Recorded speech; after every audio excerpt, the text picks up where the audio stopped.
California has filed a lawsuit against Donald Trump for sending the National Guard to the state without Governor Gavin Newsom's permission. To help us understand the presidential powers at play here, I'm joined by legal contributor and Loyola Law School professor Jessica Levinson. Jessica, what power is the president claiming? And is this one of those cases where he's claiming a power that's at the edge of his powers or something that's right in the middle?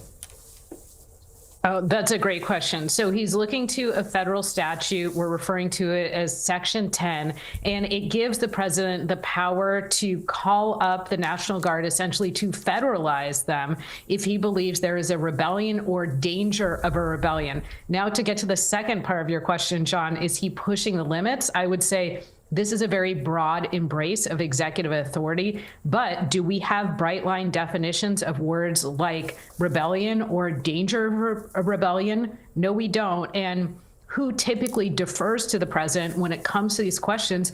Judges do. Judges, understanding that they're unelected, that they're furthest away from we the people, tend to defer to the president when it comes to these questions about national security, whether or not there's a rebellion.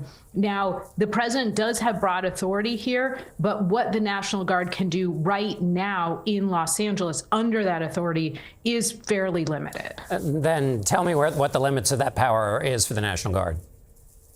So right now, the National Guard can serve really just in a supporting role. And this is what we see from Trump's memorandum, which is saying, I'm using Title 10, and what the National Guard can do is to help to protect federal officers and federal property. What the National Guard cannot do, because of something else, another federal law called posse comitatus, is that the National Guard cannot start directly enforcing domestic law. They cannot act as a law enforcement agency on the ground because the military is prohibited from doing so under the Posse Comitatus Act unless there is an exception.